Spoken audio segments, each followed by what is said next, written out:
It is Sunday, October 4th, the first Sunday of the month, and we're going to kick it off in the right way with a lot of fun and a lot of great conversation. Thanks for joining us. It's time for the Ken and Glenn Show with a guy named Scott.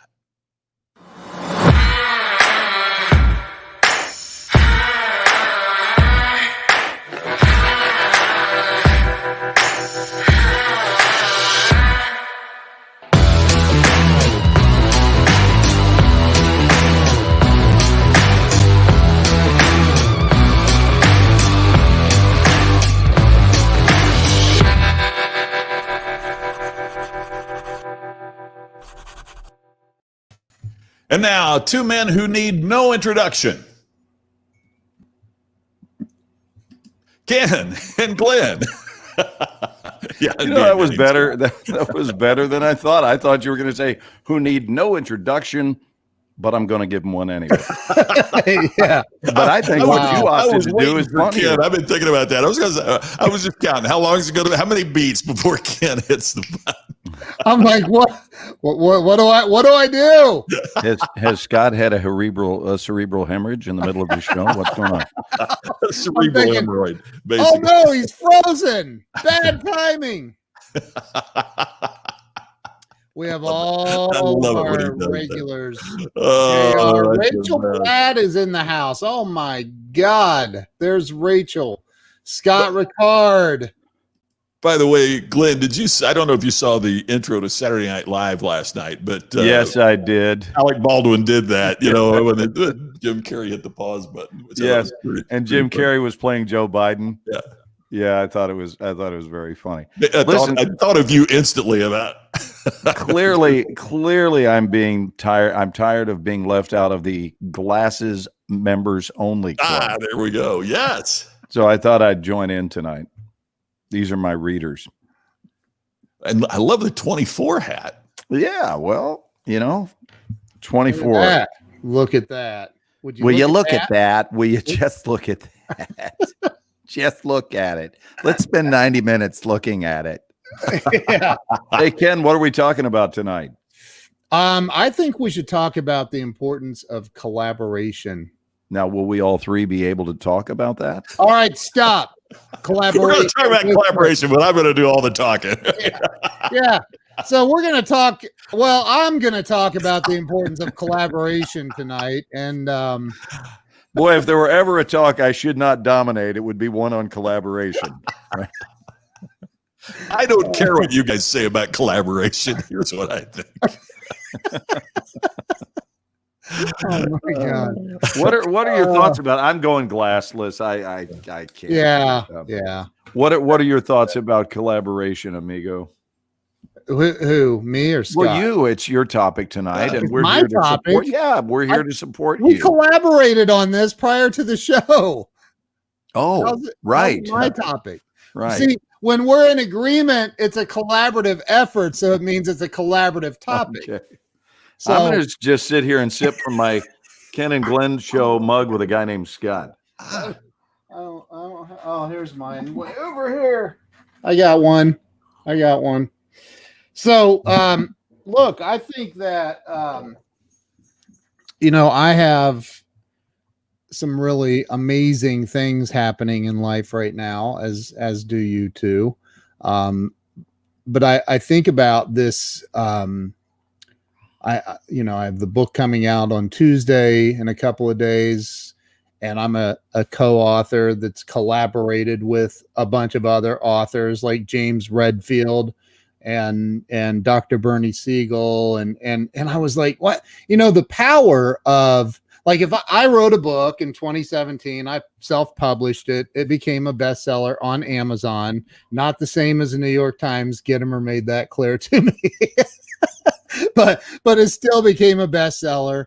And I think, man, like, I did that on my own. You take the power of a bunch of people together doing a project like that, and there is 0% chance of it not becoming a bestseller if everybody's on the same page. And so I was thinking about, like, well, I wonder what page everybody else is on. Like, you know what I mean? I'm with you. It's a pretty short book if everyone's on the same page. Yeah. Wow. Wow. Well Wow. All We right. need Hey, to all thank get you on for the- Good night, stopping everybody. by tonight, Scott. One, ladies and gentlemen, your attention, please. That line, courtesy of Scott McCain, goes down in history as being the single best line delivered since Easter Sunday, which, by the way, was the night that we began the Ken and Glenn show with a guy named Scott. That was it. That wasn't one of them. That was it. And I Wow. bow to you, not Yeah. only the line, but your timing of it and the delivery It, of it it. was, I it was appreciate that. perfect. Wow. I'm just honored to have been in the vicinity of such greatness. Oh, That was really well Oh, done, Bubba. man. Hey, guys, before we rock Wow. and roll and swim right on into the deep end of the pool, I want to be sure to thank Kelly Ann for the cards that she sent me. She sent me the most beautiful thank you cards. Kelly Ann, much appreciated, my dear. They were Kellen. beautiful.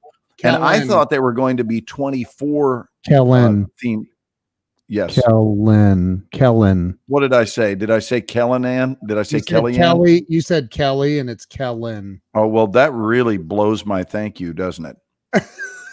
I mean, I'm sure Kelly Ann did a good job too. Kellen, my apologies. Feel free to call me Glelly or something. I don't know. Well, you know, that just fell apart. Is there, and now you know why I'm in a business that gets redos, right? So we just go to a take two. Watch this. I'm going to start all over again. Yeah. Kellen Ann, thank you for the cards that you sent me. In case you use a piece of this, thank you for that. Not only were they 24 in theme, but they wound up. Carolyn, I have to say, Carolyn looked at the cards. Says, "Does it have your entire career on the card?" I mean, it had so many different credits. So That's pretty thank cool. you. Thank you so much. It was very much appreciated. That's pretty cool. We have Carrie Lynn Carter. Kellen says she can change the back to whatever you like. Oh no, I love it. Kellen, I loved it. I thought it was just 24 and then it was so many. It was beautiful. Jeff- There you go. It's okay, Gwen. There you go, Jeff. Thank you. That's funny. That was pretty good. There you go. So that's awesome. Yeah. She does a really fabulous job on those cards. Do you have any yet? I do. I've had some for quite a while. Well, I'm glad I could join the club. Joe Ingram's in the house with us tonight. At least you is. have cards. Right. That's right. The what? What'd you say, Scott? At least you guys have cards. I know. She well, I Scott's said, feeling a hey, little left out. are you gonna send Scott some cards? And she No, said, who's Scott? I'm kidding. I'm kidding. Hey, Brent there we Tillman, go. I how are like you? that. Kid and Glenn with a guy named Scott Book. I like that idea, actually, a lot. A whole lot. So let's talk about collaboration on our new book. Well, let's talk about collaboration as a general theme. Yeah. I think it probably, and I'm going to just throw this out there, probably stems from the old adage that two heads are better than one. Don't you imagine?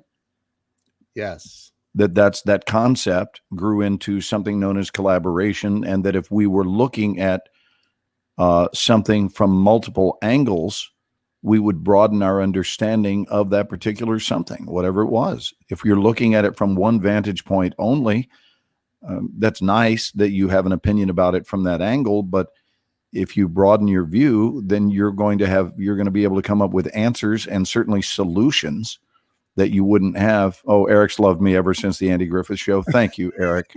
Thank you. I was close to Frances Bavier for years after we finished filming that. Frances Bavier, who played Aunt B, and she was very much like an aunt to me. And we'll go into that on another show. Did you really know her? No, Ken, I'm an actor. So I said it convincingly. Yeah, My it was. friend. I was buying it. convinced. I never met yeah. Frances Bavier. No. Did you ever meet anybody? Weirdly, this to me works in with our theme because you talk about a collaborative cast. I mean, a cast that was just well-oiled machine. Yeah, that might have been the all-time greatest collaborative cast. It certainly ranks up there with the great collaborative casts.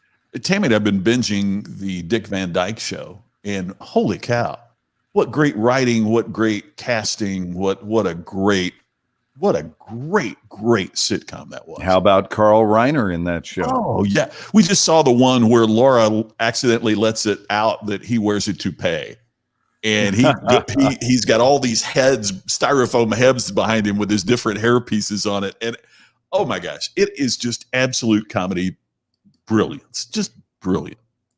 And just for the record, Mr. Actor guy, like, I'm not the only one that bought it. Okay. So, like, look, Russ Johns is over on LinkedIn. He said he bought it too. I'm not the only one.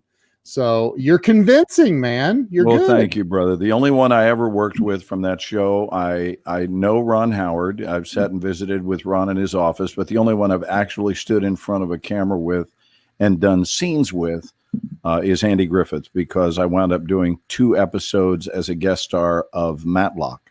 And I even had the privilege of arresting Andy. Oh my gosh. Which I thought was pretty cool. That is very cool. So who played Andy Griffith?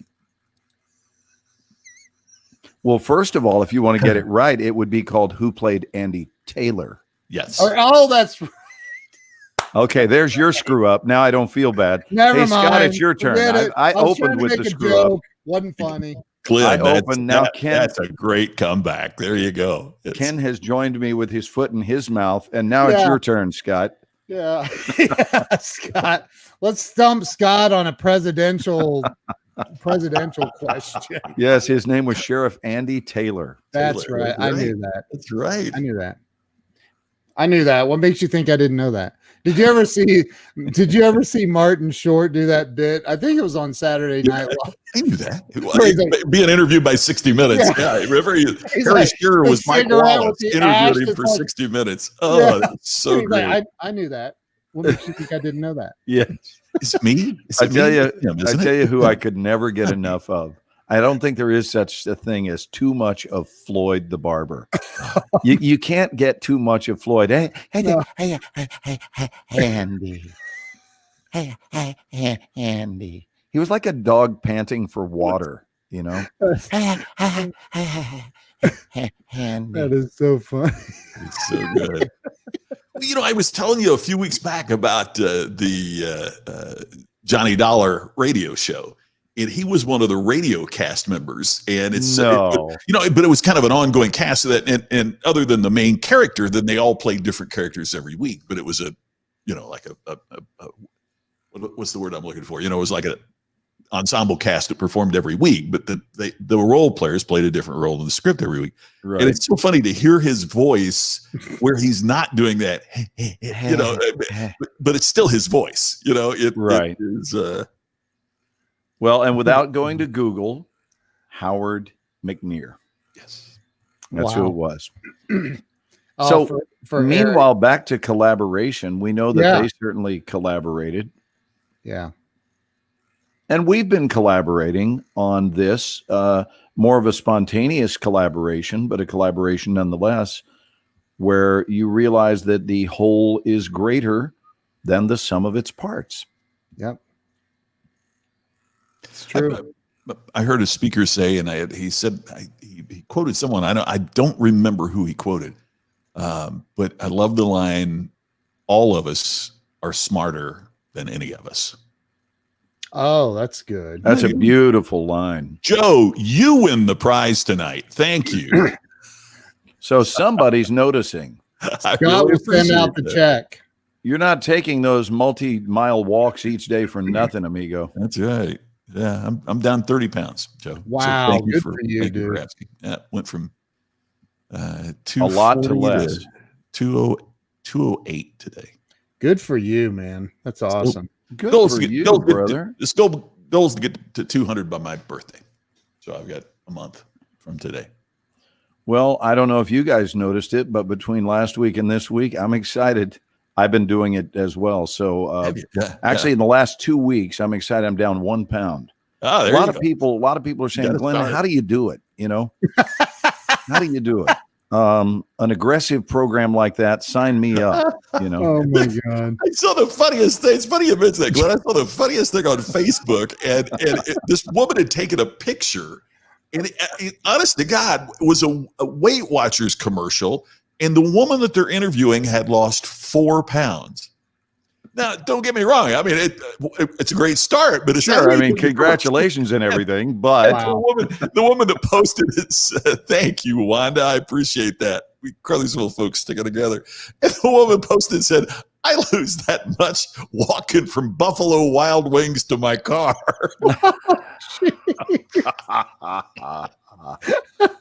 oh, that's beautiful. That is funny. Oh, Eric wants to know if you're single. No. Yeah. Let me check with my wife. Hey. Yeah. Oh, that's funny. Uh, So how long should somebody collaborate on a project? ooh, that's a great question. I mean, right? I guess, is it dependent on the project or what? I think it always depends on the project. In fact, one of my favorite non-committal answers, but I do mean it, to almost every question is depends, because we need more information. What type of diaper will you wear later in life? Depends. I was trying to think. Thank you. And scene. Golf clap.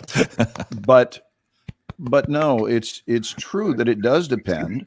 And I think you also have to be careful about who you're collaborating with. Just my 2 cents. I think you have to, for example, a collaboration, and let's look at the unhealthy side. So first, the unhealthy collaboration would be an optimist collaborating with a pessimist. And the reason is your collective will calibrate right in the middle. So, for example, if someone is found to be happy 90% of the time, and someone else is happy 30% of the time, and they go into business or marriage or any kind of partnering, then their collective will be approximately a 60% happiness ratio. I mean, that's what it's going to come down to. So it's not a good idea to just collaborate with anyone, but collaborate with someone that's got the same kind of mindset. That doesn't mean they have to be your mirror image twin, but they have to be on, we'll go back to that line with Scott's, of the same page. They've got to be on the same page of expectation, and then you will have a dynamic collaboration. But if I'll tell you, the one thing I would never collaborate with in business or in life is a doubter. Yeah. I wouldn't do that. Now, I would coach a doubter, but I wouldn't collaborate with a doubter. Yep. If that makes sense. And the reason is I wouldn't want to risk contamination of the ideas that we're working on. Right. So I think you've got to be careful when you are collaborating of how many voices are allowed to chime in. It doesn't have to be a great idea, but it does have to be an advanced consciousness, I think, because if you're expecting failure, you don't belong on my team, but I certainly will offer you thoughts about that. I just don't want you on a team of collaborators if you're expecting failure. I had a fantastic meeting this week with a potential business partner for the future for another project. And I learned more in my meeting with him about how this should be structured. I was so impressed. It got me so excited about the collaboration because he said a couple of things. He said, first of all, here's the percentage that I desire.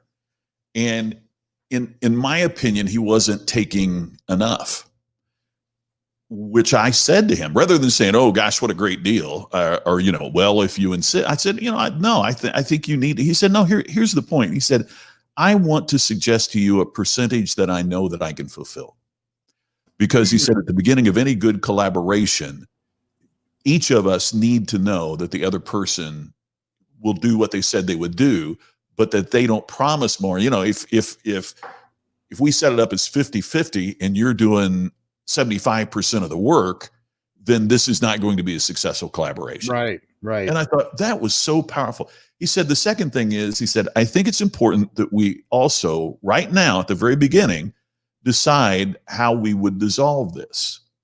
And I kind of had a prejudice about that. You know, I hear of people that, you know, have relationships, they're going to get married, but the argument over the prenup ruins the, you know, and I've heard, I haven't said it, but I've heard people say it's planning what to do if you fail. He said, no, here's my belief. He said, if either one of us decides that we want out, then we should say, you can buy me out for this. And the other person can either accept that amount or pay you $1 more. That was all new to me. And I just thought that was so smart, right? I mean, because if it's, pick a number, if it's $1,000, you know, you're not doing your part, I'll give you $1,000 to the company. Great. I'll give you 1,001. So you only, that way you don't try to, you know, rob them with what you'd offer for it. It was just such an interesting thing about how do you plan for, how do you plan for a good relationship? I have a friend that bought a part of a business, and they bought 50-50, and the business never worked because somebody in any partnership, I don't think so much in America, but in a business partnership, somebody has to be the final decision maker, right? I mean, you want collaboration, but at some point, well, you know, isn't that why they have 9 seats on the Supreme Court? Yes, exactly. Because it's got to, you can't have 8. You know, it's you have to have a number that there can be a majority, and it's why the vice president can break a tie in the Senate, because you can't have a 50-50 where nothing gets done. And it really is interesting in terms of collaboration, because collaboration doesn't necessarily have to be a unification of equals, as long as everyone knows their role and everyone performs based on the expectations that were established when the collaboration was set up. Yeah. If we do a book, right, and everybody has to have a chapter in by next Friday, then we have to hold each other accountable that it's next Friday, or else you need to say up front, man, I'm swamped right now. I can't get it in until 14 days rather than 7. Now you get it in 14 days and everybody's fine because you know it on the front end. But what often destroys collaboration, I think, are people that don't live up to what they said they would do. Yeah. Yeah, I love that. And above all, this person seems one of the words that I'm a big fan of in life seems very fair. Yeah. That seems fair. Everything you just said seems fair, and it seems reasonable, and it seems smart. And if I can put a check mark by each one of those, I feel good going into situations like that. I'm a fan of fair. Yeah. Really a fan of fair. Yeah, that was the thing. I got in the car after the meeting and I'm thinking, boy, that was extraordinarily fair. I mean, I even think, push it a little further, I even think that most things, I would dare not say all things, but I think if we're realistic and don't want to play the victim, that most things that do occur are fair. Yes. Most things, not all. And Ken and I talk a lot just on the phone about the phrase, what's your role in it? So if something seems unfair, there's a good chance that you're only looking at the outer edge of manifestation. But if you travel upstream and then say, what's my role in it? Then suddenly you don't feel like quite the victim that you've esteemed yourself to be, because as you travel upstream, you go, well, I did do this, or I did say that. And all of a sudden you go, so now does the outcome seem a little more fair than you had originally calculated? And so I do think that most things are fair. I think we live in a mostly fair world. And I'm not real interested in, well, you have no idea, because I know there are things that are grotesquely unfair. But I also think that we're in huge psychological, emotional, and spiritual trouble if we've decided that we live in a mostly unfair world.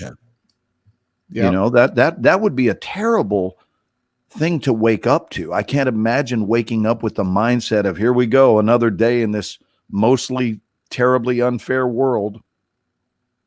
But I don't wake up that way, and I thank God that I don't. I think that most things are neutral. Most things are neutral, and then we get to decide how strong a role we want to play in any particular situation. Yeah. What we're committed to. I think you hit the nail on the head, Scott, when you're talking about what is your level of commitment, what were the agreed upon terms. And as long as you're honoring the agreement you made, I don't think there's necessarily a correct contract. It's the one that you agreed to. Well, I think your profession, Glenn, is such a great example of that, right? You know, when you go to Atlanta, what your role, so to speak, is in that production, and you are compensated based upon what that role is. Mm-hmm. And my assumption is, if they would decide all of a sudden the show is not about your son, but now it's going to be about you, that there would be a renegotiation of what that role and what that compensation and what that time commitment and all of that would take place. And a stepping up across the board. Yeah. So on all levels. I think that's a great model for, you know, and you know what the role is before you ever show up to the set. It's not like they get everybody together and go, okay, today you're this and you're, you know, so it's such a great model for how we proceed. In that example, though, there's more than one writer for the show, right? They write in teams typically, Ken. Yeah, and they have to collaborate, right? Yes. Like there's not one guy that goes, no, we're doing it. Like they have to collaborate together on it. Absolutely. And then their final draft is not the final draft. It's their final draft. And then they submit it to the network. They submit it to the executive producers and so forth, so that it either gets approved or not. And then they always get back to them with suggestions and further notes. But it is interesting that everyone is trusted to know their assignment. Yeah. And I've never seen it go any other way. No one has ever told me how to play this role. Not one time, and this will be the start of our 4th season. And I'm not unique in that regard. That's the way it is on the show. People don't tell any of the people, including Matt, they don't tell Matt what they want from him. They map out the trajectory of the season, but then he brings to the role his own essence based on what he deems to be appropriate.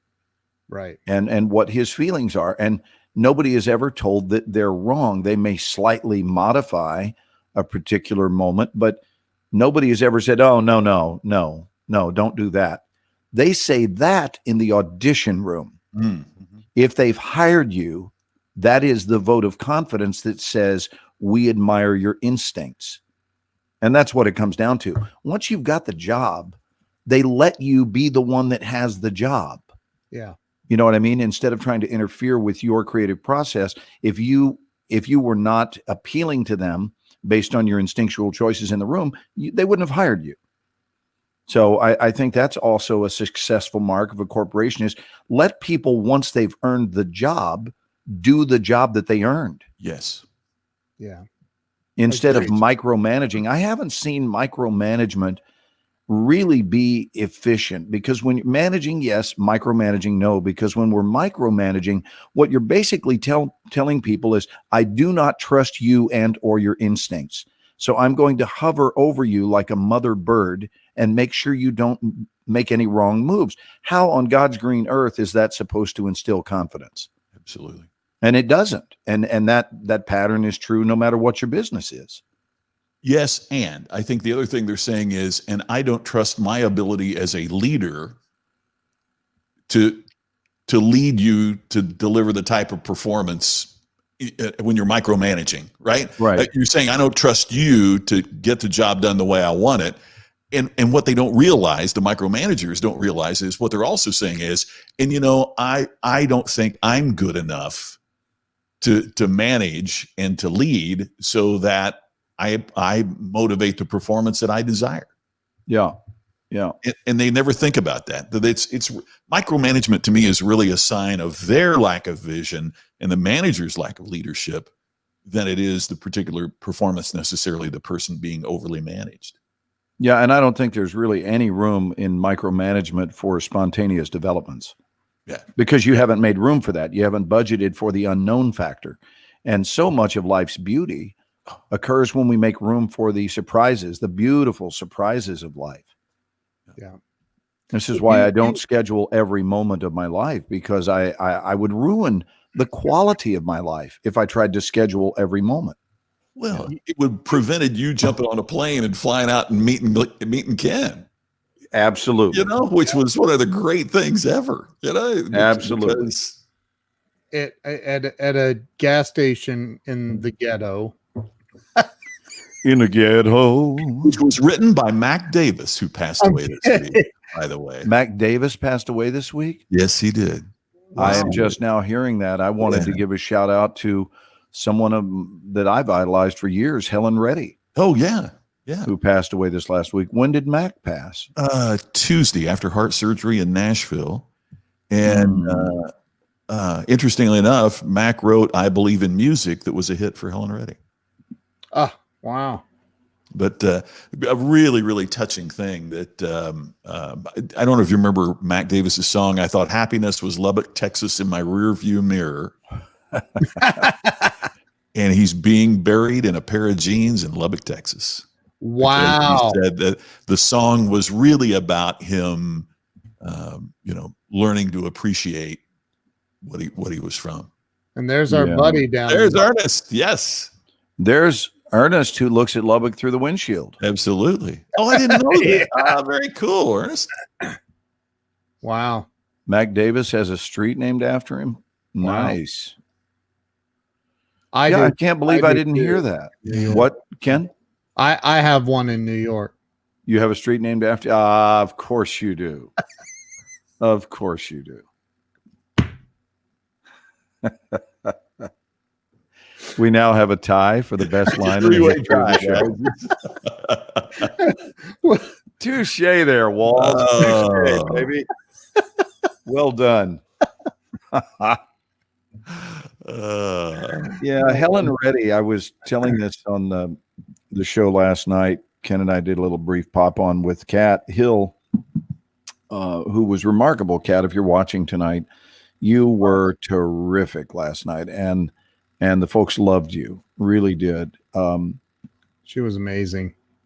But there's, I was thinking about Helen Reddy, who was an Australian sensation, and she was promised a record deal in New York. So she didn't even come straight to Los Angeles. She flew from Australia to New York and landed there with one child and $230 in her pocket. Wow.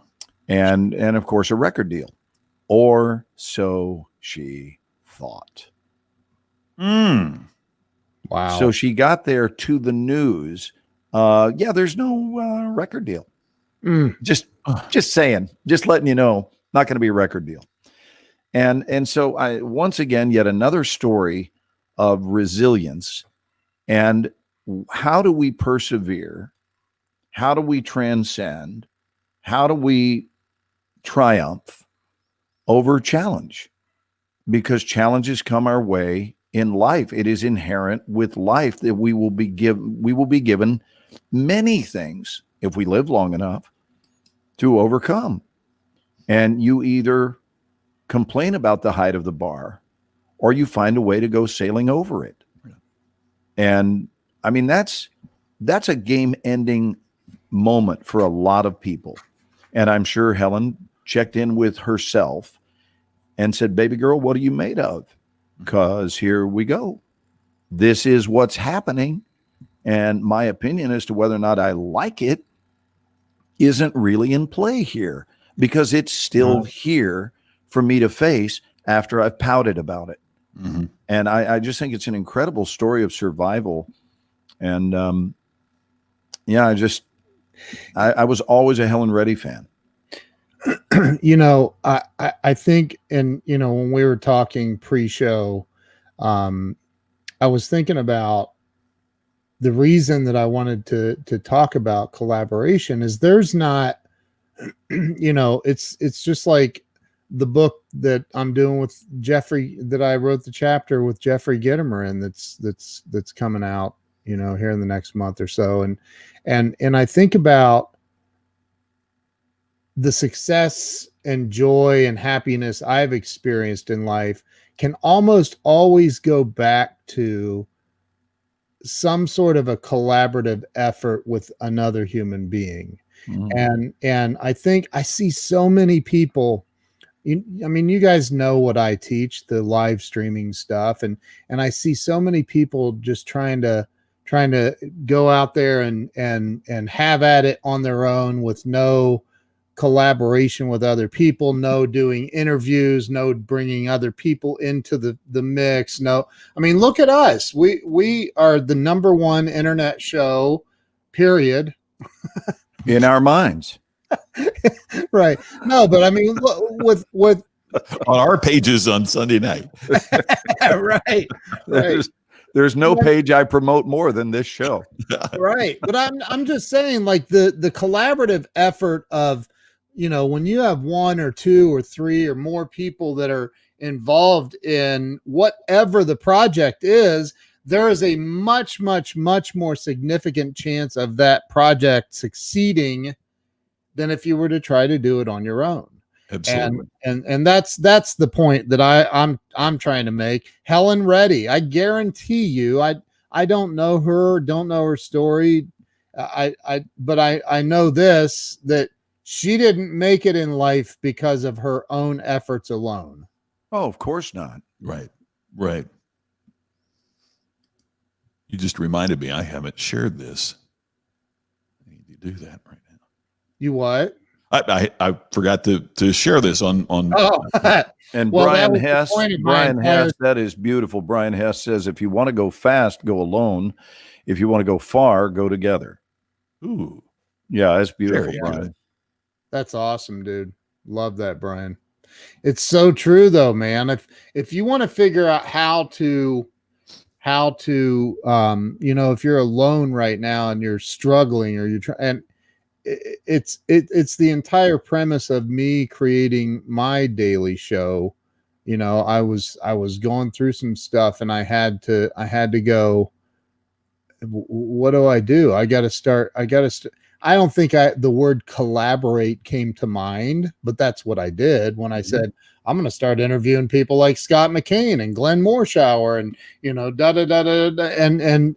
and through that, by bringing other people into my life just to have them come on and tell their story, my life has been blessed beyond measure. So I think it's the same for just about anybody. I think it can be said that collaboration begins at birth between a mother and a child. Yeah. Both agree to push. And as a result, we have a birth, which is, we don't think of it that way, but I think there's a lot of truth. And whether we do it instinctual, it's probably an instinctual collaboration. We certainly don't negotiate it verbally, but there is something about our instinct that says it's time to push. Yeah. Here we go. And you team up on that, and the extent to which you can makes it go better. I tell you what the big contaminator of collaboration is ego.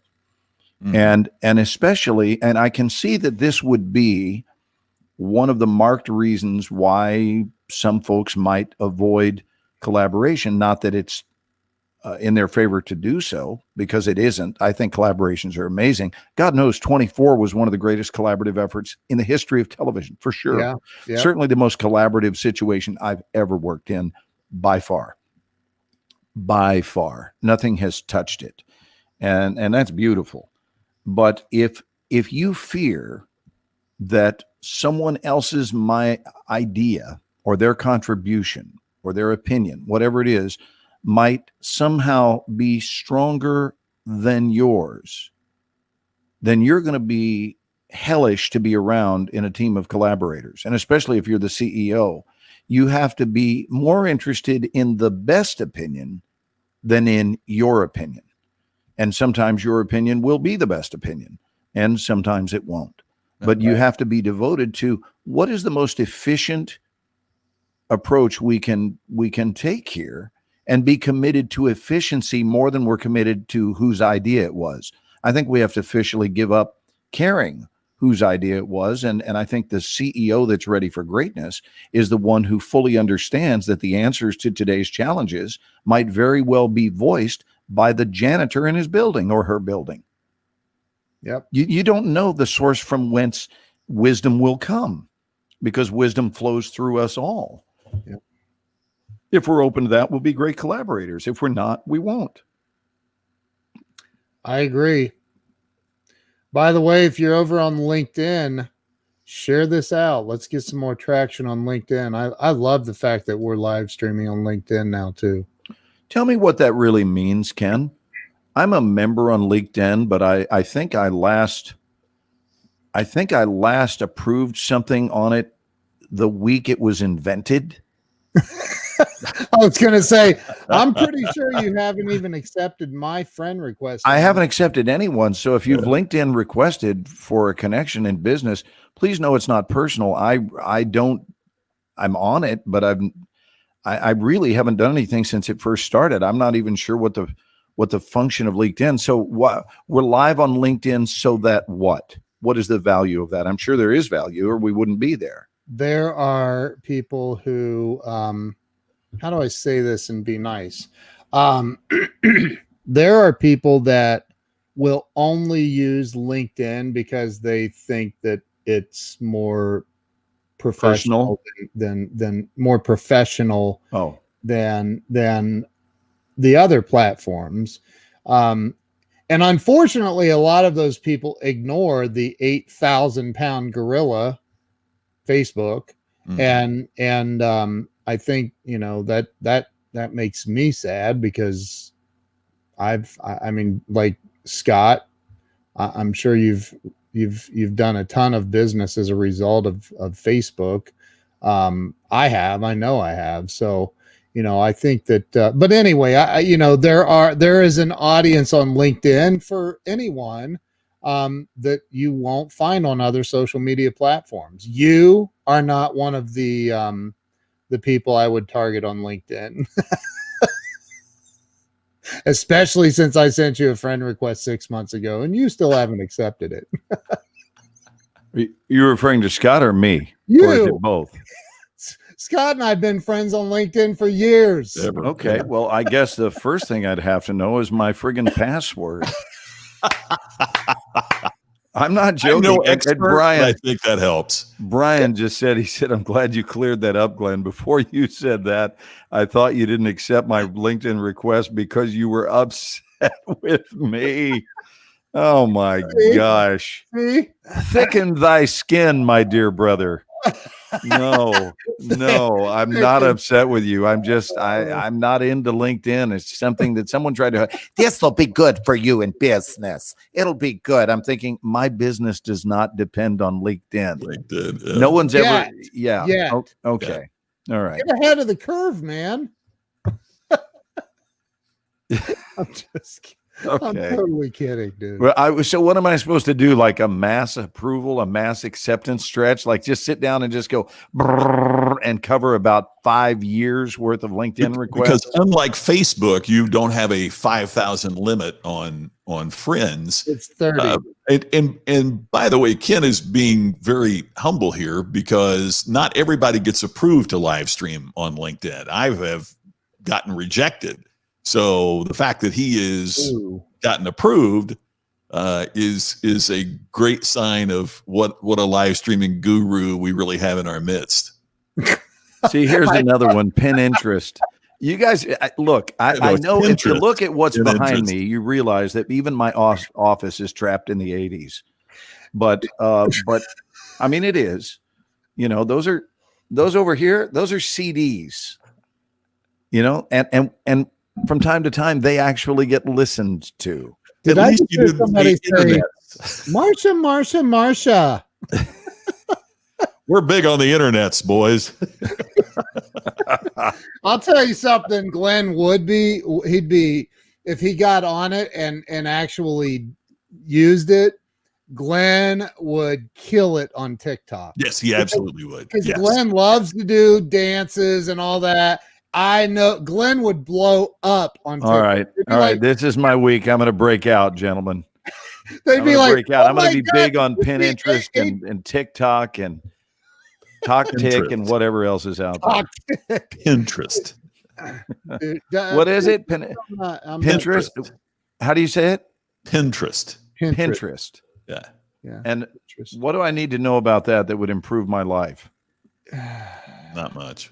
I'm not a. No. All right, so I want to Pinterest I fans. want to I'm throw not- this out there to and admit to you why I have kind of avoided these things like the plague is because I don't think there are a lot of people that check their motives when reaching out to people.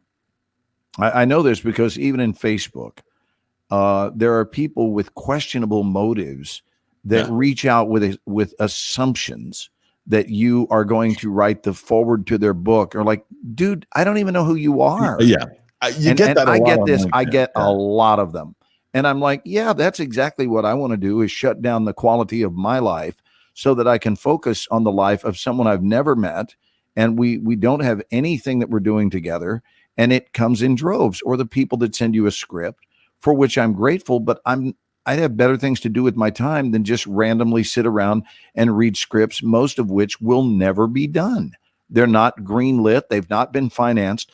But they want me to give them my opinion. I'm thinking there are professionals that do that they provide a service.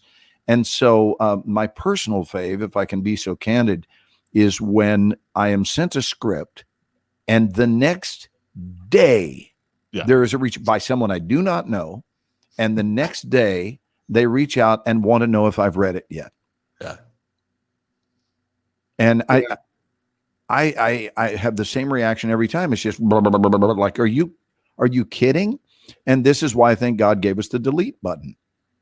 Why do people send their scripts to you? You don't approve movies. All of do a you? sudden I'm a studio head. I don't know. But they've always written a role for me. It's always the thing. We've got a great role in it for you. And we'll go get some money and follow procedure. Is it Because they- I don't need to thinking- know that you've got a great role in a film that's never going to be made. I'm just like, it's out of sequence, you know? Do they think that if they can get you to say yes, then that would increase their chances of getting investors to Exactly the strategy behind it, Oh. you know? But But the I thing mean, is, in theory, you could go, hey, Mr. Studio Head that I hang out with once in a while. So I happen to read one of the 4,000 emails, and man, this script's got blockbuster. were you going to say it's all got over. legs? There you go, legs. Yeah. Well, Um, like every script gets touted to have. I mean, It- would it's- you man, would it's you got have legs. that ability? Would you- No, no. no, the studios don't care what I think. Scott would have a better chance, or I would. You would have just as good a chance. Really? Really? So my godson attended USC film school, and I don't remember the director that said this in one of the classes. It might USC. No, it wouldn't have been Spielberg. But anyway, it was some prominent director, and I wish I could remember who he said it. But he's taking questions from the audience, and one of the students there said, "I have come up with this just incredibly creative script. You've never read anything like it.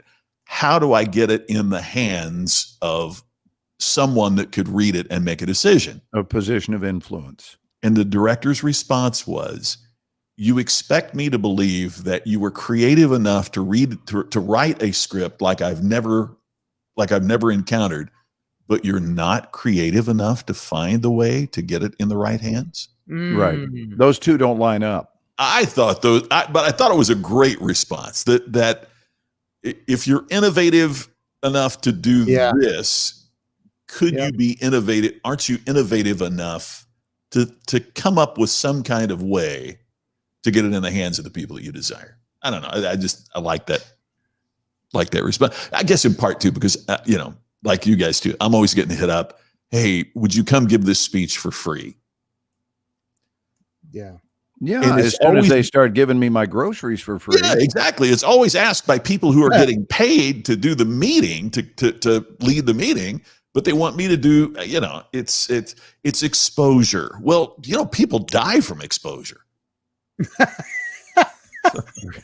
Dude, please tell me that is your canned response. Yes, it is. Please tell me that. It is. That's Oh funny. my People God, die that's from I have exposure. two. I have two canned responses. One is, this is great exposure. Well, people die from exposure, and what do you talk about? And I say, about an hour.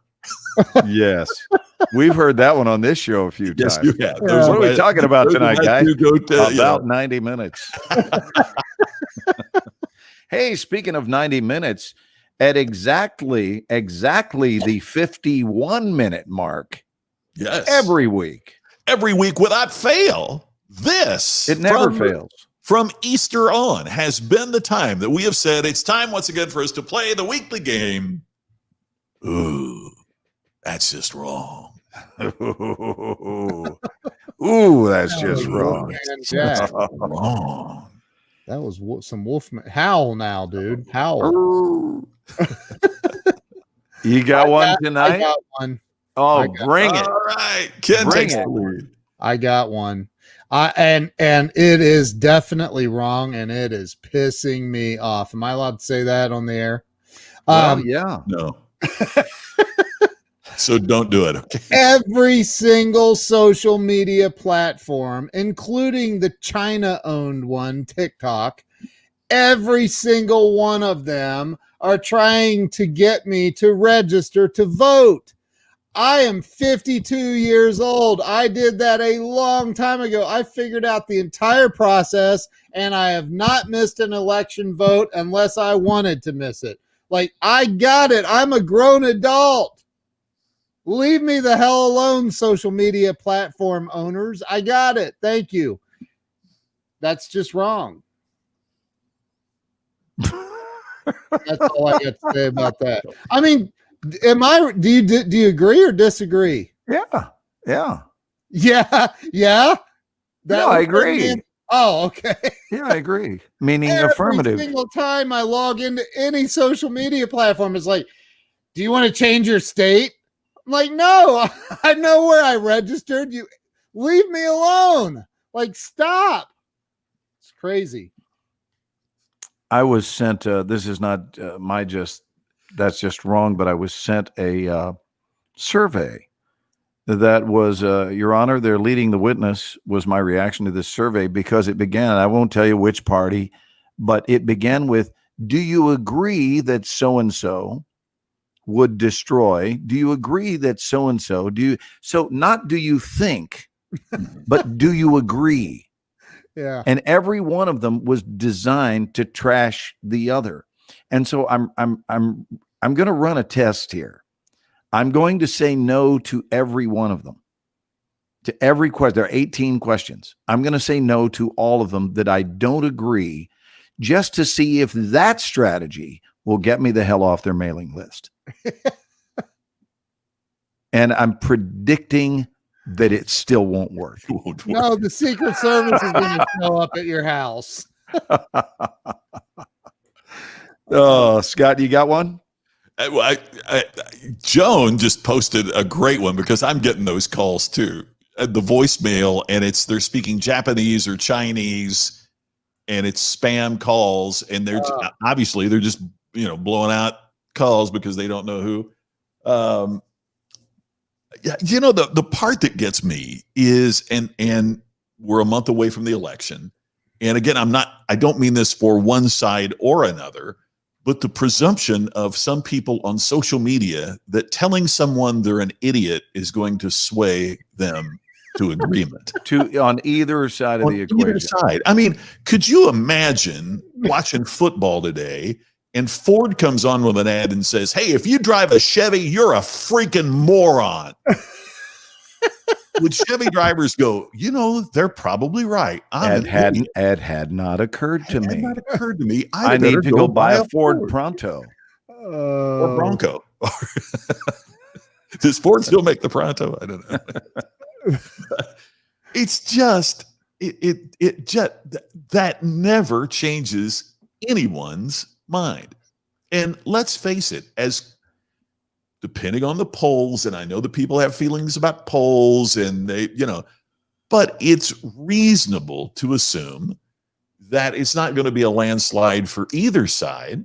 And so you'd better not drive anyone away if you want your side to win. But yet we have gotten so aggressive and so just in your face. And yes, there are some that advertise based on controversy. But you've got to understand that there you can do well without a 50% market share. Most people forget when the iPhone came out, Steve Jobs talked about the numbers at the announcement of the iPhone. One of the things that Steve Jobs talked about is what Apple would have if they were able to capture 1% of the market share for mobile phones, for mobile devices. Here. They were a winner with 1%. You can't win elective office with 1%. Right. So when Hertz and Avis and Enterprise going against each other, there's plenty of money there for everybody. Now you want to grow your market share, but you can you can poke fun at one because you're still going to do all right. This is a winner take all game when we get to an election. It's not that, hey, if I get 51 and you get 49, I'll serve for 2 years and a month and you get you get the rest of the term. And it just seems just to make common sense that we would do everything we could to be persuasive and not offensive. I just think it's wrong. Well, certainly one would think so in a healthy world, but the health of our world, yes. The spiritual health, the emotional health has been in question my whole life. So but I agree that's not the way to go. I know that if I were the CEO of a company, one of the things as I was sending my team out into the world that I would say each week is, and folks, as you go out into the world this week, show some class. Yeah. It would be a standard departing slogan. Just show some class. Class goes a long way. People remember class too, and they respond very favorably to it. Yeah. May I share my ooh? That's just wrong. May I just sure. Go. You're going to go on a deeper dive. Cool. That reminded me of the story. And I believe it was Tom Landry, but somebody scored a touchdown and celebrated in the end zone. And famous Cowboy coach Landry said, "Son, act like you've been there before." Act like you've been there before. I love that. So sorry, I just wanted to add that because there's not class is just just in general, can we agree? Or I won't lead the witness, Your Honor. I'll just say, what are your thoughts, gentlemen? Instead of can we agree? What are your thoughts on taunting in general? I hold the belief that taunting is a very low vibrational behavioral choice, and that taunting is what sets us up in life for something that a lot of us heard growing up in the 60s, which is, son, you're cruising for a bruising. There's something about taunting, whether you're taunting an individual, whether you're taunting a group, whether you're taunting a circumstance, but just taunting in general. I just think it makes the taunter look the worst of anybody. I think that taunting makes the taunter look worse than the thing that is being taunted or the person. Just throwing that out there. I gotta tell you what my ooh, that's just wrong, because I'll tell you when it's a good one. It's a good one when your wife is sitting right next to you and she does this. She goes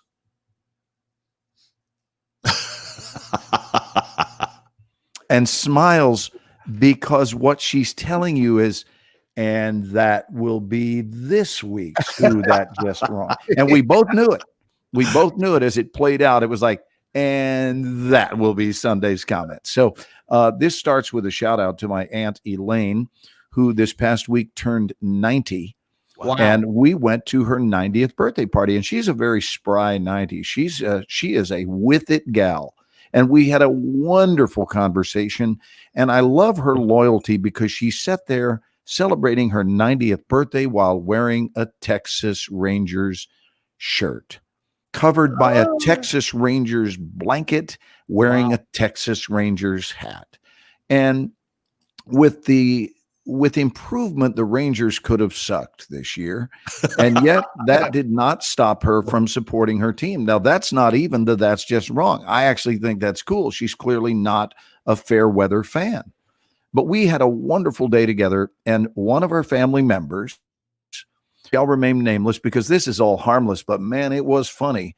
One of our family members, a cousin, like a second cousin, I think, came up and called her either grandma or mama. I don't know what the term was, but referencing she is the grandmother, and said, "Mama, you have picked the worst single day of the year to celebrate today." And she just looked up because, I mean, it was the obvious day to do it because I'm 90. Yeah. I'm 90, and this is the closest weekend. She turned 90 right before the weekend, and this is when we're going to do it. We're not going to do it 3 weeks down the road. We're going to do it right now. But the reason that was given all in one breath, this cousin of mine said, this is probably the worst possible weekend you could have done it because this is the first day of deer hunting season. Oh, jeez. And Carolyn and I did this just slow pan to each other. And I leaned into her and I said, "Allow me to translate. As much as I love you, there are things that I need to be killing." Seems like I need to be doing some killing instead of loving, but you are 90. And so anyway, I'll be here. I laughed so hard. I thought it was priceless. Wow. Just priceless. So now, is this cousin a regular audience member of our show? I have no idea, but I thought it was priceless. And I will thank this cousin of mine for the material, for giving me the material, because it was beautiful. And all I can say to you, deer hunters out there, if someone in your life is turning 90, just go ahead and make them the priority. Okay. Your trigger pulling fetish can wait, right? The deer aren't going anywhere. They will still be there for you to eliminate them. But anyway, happy birthday, Aunt Elaine. Yes, but deer, when hunting season starts, the deer start running, and they like run away from where hunter. Can I tell a quick story? It's hilarious. Oh God, it's so funny. Sure. My wife is she is the epitome of an animal lover. And so we lived we had 6 acres, log home. 3 acres behind our house was all wooded, and it backed up against a property that this big farmer owned, and it was, they weren't using it for anything. Well, the farmer allowed his buddy to set up a blind. It's a tent, basically a hunting tent, right? And so he's on the backside of our property, 3 acres separating our house and a lot of trees. And he's on the backside, right on the edge, but he's hunting the farmer's property. And my wife, we're hearing, obviously you're still going to hear shots ring out, and she gets pissed. And she decides to go stomping out through the snow into the woods, screaming at a guy in the blind. A guy who's armed. With a gun. Yeah, who's armed. I have children and dogs up here. And I mean, he's yelling back, "I would never shoot towards your house out of respect and safety." And she's like, "I don't care. I feed those deer," which she did. She fed the deer. Like, they would come right up to the deck and eat out of her hands. And and you're not going to kill my deer. And he's like, it's hunting season. And I'm going, Jill, would you please get out of the woods and come in? Like, seriously. So she's really ticked off at this point, and she gets a box, a boom box, a 300-foot extension cord, and she looked it up on the internet how to scare off deer from being in an area, and they're scared of music. They associate it with humans are nearby. So this is like November, especially rap. They're not fond of rap. The local radio station is at that point playing Christmas music 24/7. And she runs an extension cord all the way out in the middle of the woods, puts the boom box underneath this box to keep it out of the weather. Right. She's blasting Christmas music. I have heard that Christmas music absolutely slays them. That guy, oh my God, he was so ticked off. Like, yeah. So it didn't end well for the hunter. She won. My wife won that fight. Good for Jill, man. I was like, oh my God. Every time I get out on the road, I think, am I passing by the hunter? So perhaps Jill should read my new book, Taunting Hunters, Let's Chat. I was like, oh my God. Her dad's like, you're going to mess around and get shot. You better stop that. Oh, it's so funny. Anyway, sorry. We got a lot of comments tonight. We do. Any want to illuminate so that we can bring them into the conversation here? Hello, Jay Fox, my buddy. Glenn, only in a present tense. Yeah, I loved his line about turn on Yoko Ono music. That drives the hunter away too. Right.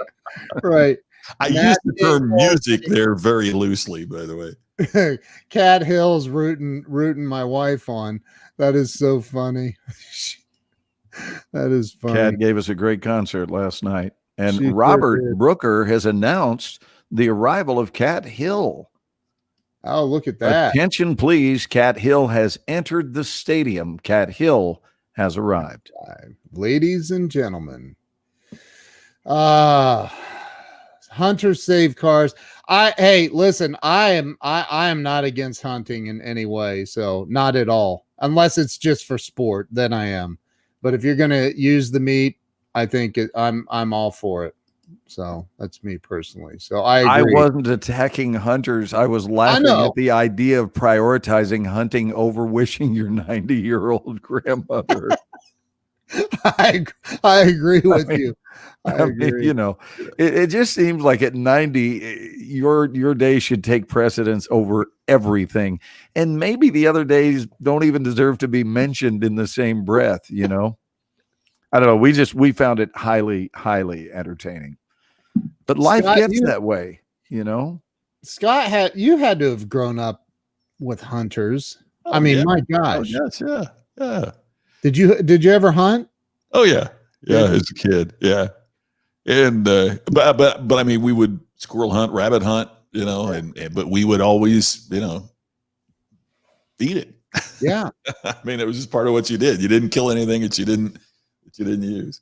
I had a friend a long time ago. He's passed away, but he was a National FFA Officer the year I was born, so he kind of took me under his wing. And he was a congressman. His name was Jerry Litton.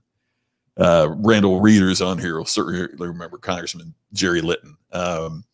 And he was on the House Agriculture Committee, and he said part of the problem was because the ag budget also did food stamps that the Congress members from, you know, Manhattan and Chicago and that wanted to be on the House Agriculture Committee, believe it or not, because that's how they could influence the policy regarding food stamps. But he said the problem was when the farmers would come testify and they had no idea, you know, they were agriculturally illiterate. They had no idea about food production or about the challenges that they were facing.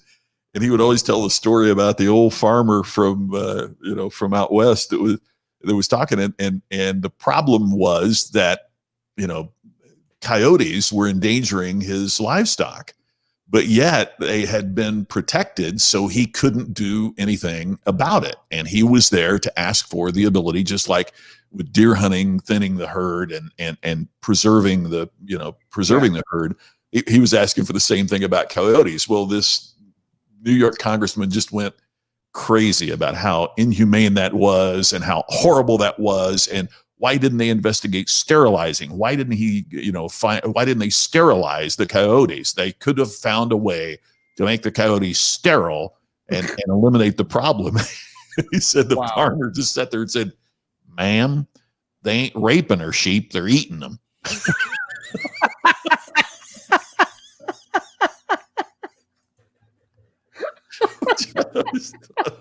It was the greatest story. I'm sorry, I'm done. I'm done. Go ahead, Jeff. I'm done. I love that story. Oh, what a great guy. He was killed in a plane crash, a leader that I think would have probably been president at some point. Amazing guy. That same house we lived in, I saw, because we had coyotes like crazy, and there's all these news reports all the time of coyotes killing dogs, and they will, man. We had it in our neighborhood here this weekend. Even a big dog, they'll because they travel in packs, and they all attack, and so look, he's here every Sunday. Try the veal, Jay. Try the veal. Man, Karen Toddy is sending me messages. She's unable to comment on our stream, and she's tried it from I don't know why. I have no idea why. Keep Karen, trying, Karen. Maybe go over to my YouTube channel and try it there on YouTube, Karen, over to youtube.com/Ken Walls and subscribe while you're there. Anyway, but we had I'm sitting in our living room, and I see a coyote come running across the road and through the yard, and I knew it was going to be, so I ran, I grabbed the first pistol I had in within reach. And I don't know if you guys know this, but a little tiny 380 is not something that you want to take a shot at a coyote in hopes of hitting it from 60, 70 yards away. And they can jump. These coyotes, I did not realize how high they can jump. Anyway, that's my coyote story. We lost our kitten to a coyote, and I learned the painful way how high apparently a coyote can jump, because I had no idea that they could come up and over a really tall wooden fence. They sure can. I had no idea. And all you have to do is lose one of your favorite pets to a hungry coyote, and then you go, fences aren't really much of a defense against coyotes consuming your pet. Coyotes are not your friend. They are not your friend. Karen, there you are. Yes, we can see Karen you. has persevered. Hallelujah. I don't know why she wasn't able to comment on Facebook. Facebook does that. We might be in Facebook jail for commenting too much somewhere else. I don't know. They do that sometimes. It's weird. Teresa Adams Hennessy. Go ahead, Ken. There's no closed season on coyotes in Georgia. Yeah, there's no closed season here either in Ohio. They're coming into coyotes are coming into very heavily populated areas now, because it's easy to snag a little dog or a cat. Or there was someone on TikTok the other day here in Vegas, and the woman is getting ready to open up her door to let the dog out, and it's a beautiful day, and and all of a sudden she sees there's a mountain lion by the pool. Oh my God. Wow. I mean, that would be, yeah. I mean, Tammy and I will go out with our dogs. I mean, we don't, if our dogs are in the backyard, we're out there with them. Jay. Yeah, because a coyote can. I mean, they're Jay. Where did he get so much credit with the Acme Corporation? Yeah, I've always wondered that, because the coyote always orders all this crap from Acme. I know. And Right. it must have an incredible credit limit at Acme. And large amounts of TNT. Yes. Uh,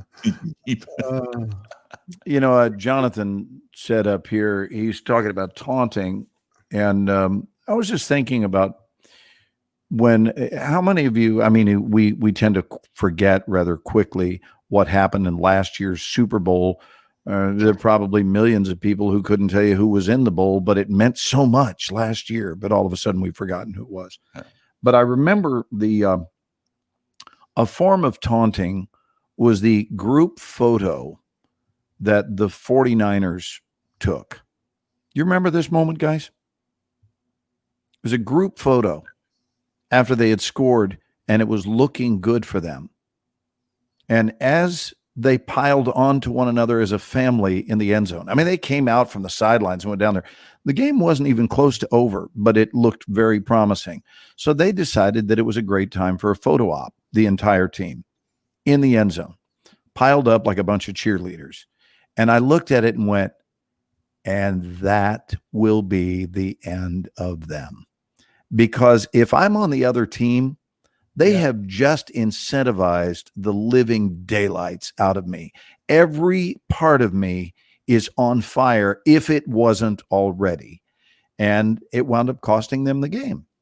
wow. Just a full-blown, premature, extensive celebration and it looked like a game-ending celebration.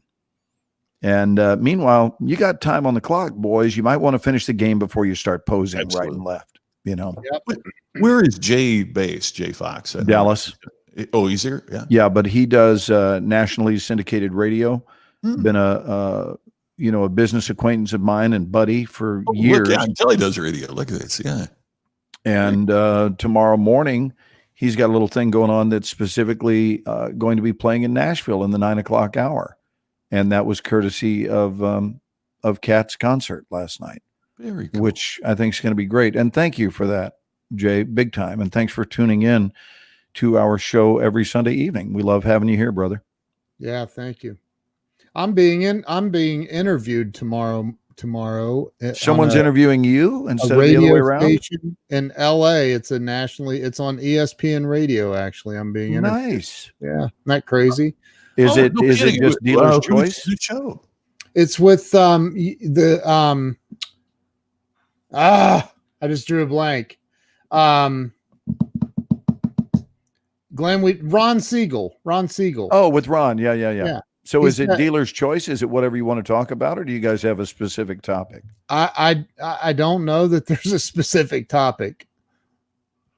Well, that'll be fun. Yeah. So how do we see it? Will it also be simulcast in other platforms, or? I don't know all the answers to that yet. I have some research I got to do. I don't know what. I know it's on ESPN radio and it's on a lot of other radio stations. I guess I don't know though. It's based out of LA. You've been on that, Glenn. I have been, but it was so many years ago. I don't even remember who was president at that time. You know, you were just talking about that taunting thing, and it's the same thing that you and I talked about the other night. I think Friday night when we were talking about, people wishing, literally the most horrific comments I've ever seen, wishing for the president of the United States and his wife to die from COVID-19. I saw a lot of comments that were truly ugly. And I was like, do you not and we talked about it the other night. Like, that is like, it's energy. It's just like the taunting thing. If you're putting out that energy, it is going to come back to you. It is going to come Could not agree more. And it has nothing to do with what team you play for. None. Zero. I just think it will never be in your favor to root for the ill of somebody else. I don't care who you are. Right. There's no way you're going to frame that to your advantage. Totally agree with you. And clearly anyone who operates that way knows exactly zero about karma. It's impossible to have any awareness whatsoever of what karma is and still behave that way. What is the old saying? I wouldn't wish that upon my worst enemy.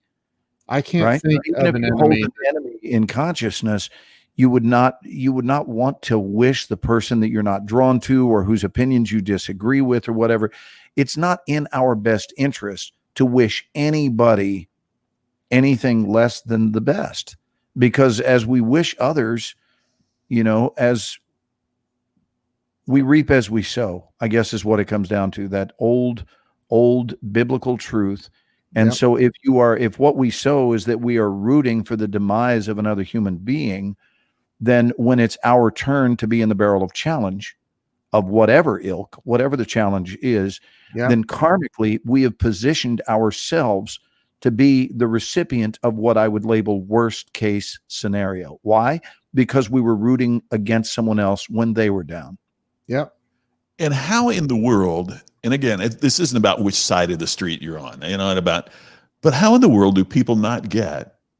I see so many people saying that, oh, karma got him, not realizing that celebrating someone else's bad karma is kind of the definition of bad karma. Is karma.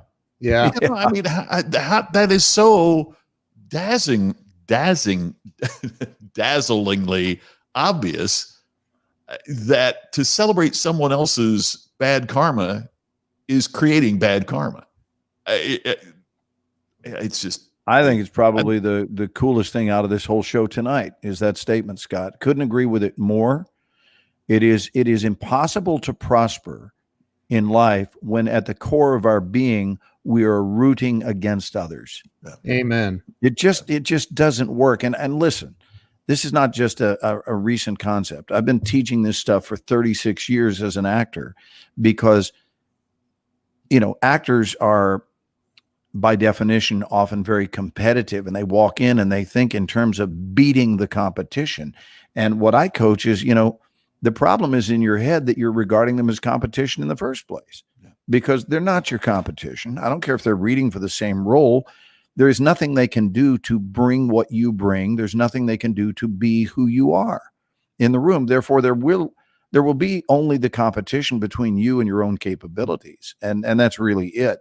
So if you want to start doing better as an actor, now granted, this teaching broadens itself out to be applicable in any area, any field of endeavor, but specifically I'm coaching as an acting coach, that you want to rock as an actor. Start wishing others well. And I do mean the people that are reading for the exact same role that you are. Wish them well. And in turn, don't be surprised when the floodgates of power and freedom and excellence and goodness and plugged inness and connectivity, all of those things flow with ease. Why? Because you were in a harmonious relationship with your fellow human beings. You weren't sitting there watching someone go into the room right before you going, I hope she trips on the furniture. Right. Or look at that guy and go, God, I hope he forgets his lines. This is a lot of dialogue. I'm sure glad I memorized it, but I'm sure a lot of people are going to choke on their lines today. And that'll be a good thing for me. If you're rooting for victory that comes as a result of the failure of others, that is just not an enviable place to be. That's all I can say about it. And I think you're going to uplift your own cause when you start cheering for your brothers and sisters. Yep. Randall Reeder, my friend, posted about the death of Jerry Litton. Thank you for remembering that, Randall. The guy was talking about that. What was the post? Did we see it? It's just click by. Jerry Litton was he was the congressman from kind of Chillicothe, Missouri, which is north and a little east of Kansas City. And so the Senate seat came up because the senator from Missouri, Stuart Symington, was retiring. But Stuart Symington Jr. was a congressman from St. Louis. And so everybody thought that Stuart Symington Jr. was the heir apparent to his dad's seat. And Litton started with about 10% in the polls and Symington at 90%. And during the campaign, it completely, and it was neck and neck the night of the primary vote. So Litton votes, puts his wife and two kids in the private plane with the pilot, and they take off and the plane crashes and kills them all. Oh. And that night it was announced that Jerry Litton had won the primary. He won. and never Mm. died never knowing it. And he was Mm. just an amazing speaker and leader and everything. And it's so weird. Randall just posted, I didn't know how old he What a was when he died. story. He said he was 39 or 40. And, you know, when you're 20, somebody 40 seems so much older and wiser and that, but then you get to be past 40 and all of a sudden 40 is pretty young. Hey, So- Scott, can you read that comment? Can The you ladder put of your success- Yeah, go ahead. Jay's posted here. The ladder Yeah. of success are based on that exact karma. As you're climbing the ladder, learn from those above you, but never forget to turn around and help someone else up that ladder. It's so good. I always heard it said that in the harbor of possibility, it is impossible to not elevate your own boat when filling the harbor for others. Yeah. So if you're pouring water into the harbor, it's not as though their boat uniquely rises. Everybody's boat rises. Yes. And it's Jim really Rohn talked true. about- I'm sorry. What were you going to say, Scott? Go ahead. Oh, I was just going to say Jim Rohn had this great thing, and he said, you know, there's two ways that you can have the tallest building in town. One is to get people together and to collaborate, as we're talking about, and all these different artisans and build the biggest building in town. The other way is to knock everybody else's building down. Right. But before too long, people will go, oh, there's a destroyer. No one will ever call you a builder. You will always be known as the destroyer. You'll be branded that way. Yeah, exactly. And, No question that's and true. you go to Thank you, knock Jim somebody Rohn, for else's that. building down, and they're waiting on you. You know, and so be the builder. Yeah, there's John Pope. There's somebody. Yep, absolutely. I know Yeah. John. Could we illuminate Rinnie's comment, Ken? And will you read that one, brother? Go for it. Okay. Or do you want me to? Yeah, go ahead, Ken. Just wrong. On Wednesday, neighbor jumped the cedar fence, thrashed my entire crop garden with a scythe, Scythe. denuded. Am I saying that right? My entire autumn food crop, flowers too, so he could get some sun. Is this just wrong? My garden is to his north/west, not south or east. Now my view is the back of his greenhouse. Men, what would you do? I would call law enforcement. He's trespassing, first of all. It's Yes. destruction of private property. It's trespassing. It's all that. I would get the cops involved. That's what I would do. I think that's a good call, because if you start taking matters into your own hands, that's going to get ugly real fast. Real bad. I saw something the other day on social media somewhere of these.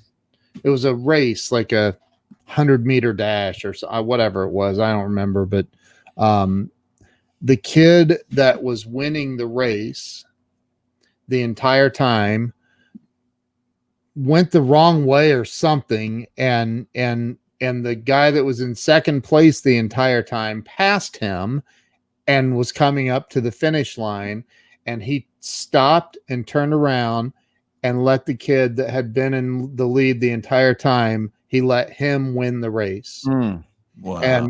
And he said, I forget exactly how he said it, but he said, you know, he was ahead and a much better athlete than me the entire race, and he made a little tiny error at the end and went the wrong way, and I just didn't feel like he should be penalized for that, so I let him win. That's good. I thought that was It's rare and it's beautiful. it's very rare. Very, very rare. I believe we spell that word, by the way, Scythe.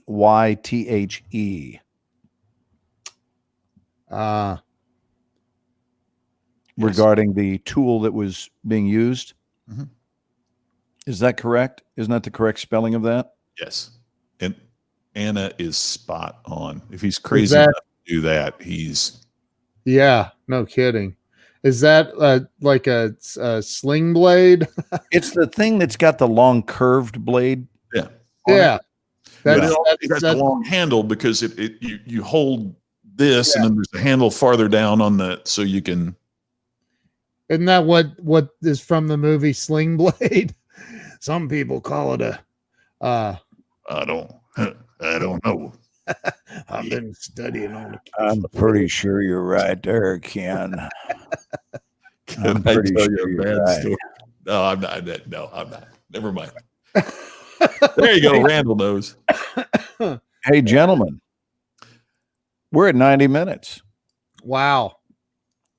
Man, Time we've had a flies lot when of you're having comments fun. tonight too. Thank you. We have had everybody. a lot Very of cool. We like our comments. We like our people. Yeah. So you want me to take us out? Yeah. Let's do it. Do it. I wish you gentlemen a marvelous week. I wish Thank you. everyone who's watching tonight an equally marvelous week. Do something extraordinary. Let's Do take something different this week. If you want a different outcome, if you want a better outcome, don't follow the standard template. Do something that's extraordinary this week and watch yourself light up your life. Amen. Can we take 30 seconds for shameless promotion? Ken, why don't you tell about your book? I'll tell about my program coming up. Go ahead. I already Yeah. mentioned my book. I already mentioned it. You're up. Your turn. Go to distinctionsummit.com. It is coming up not this coming Friday, but next Friday. And if you use the coupon code DISTINCT2020, it gets you $100 off your registration. Glenn is going to be making an appearance there. By the way, I'm getting the rundown sheet all put together, but Glenn is going to be making an appearance. Ken is going to be making an appearance. Sage Steele from ESPN. Larry Wingett, Joe Calloway, Mark Sanborn, got some great folks. Jason Bradshaw, who's the chief customer officer of Volkswagen Australia. But the main thing is it's a roadmap of what do you need to do to stand out. You know what to do. It's how to make what you do stand out so you can earn more. So all the information is there. It's distinctionsummit.com. Really It's going to be exciting. What What are are the speaking hours? of collaboration, thank you guys for being willing to join me for Of course. What are the hours on those dates, Scott? It's from we posted them on Eastern time. So Eastern time, well, Pacific time is going to be 11 until 1, and then from 2 until 4. So it's 6 hours a day. Is that it right there? Except on Sunday, and then Sunday's going to be shorter. So Does he have it scrolling across the screen Yes, he does. correctly there? Well done, Ken. that's quick. Very cool. Thank you. Yeah. And we've had several folks sign up for it. Very, very excited. Had Awesome. Very more cool. folks today. So May your lives be rich with blessings, my dear friends, and may our president's health be restored swiftly. Amen. Thank you, guys. Have an awesome week. We'll see you guys next Sunday. thanks everybody for being here. We'll see you next week on the Ken and Glenn Show with a guy named Scott. Good night, everybody. Good night. Good night.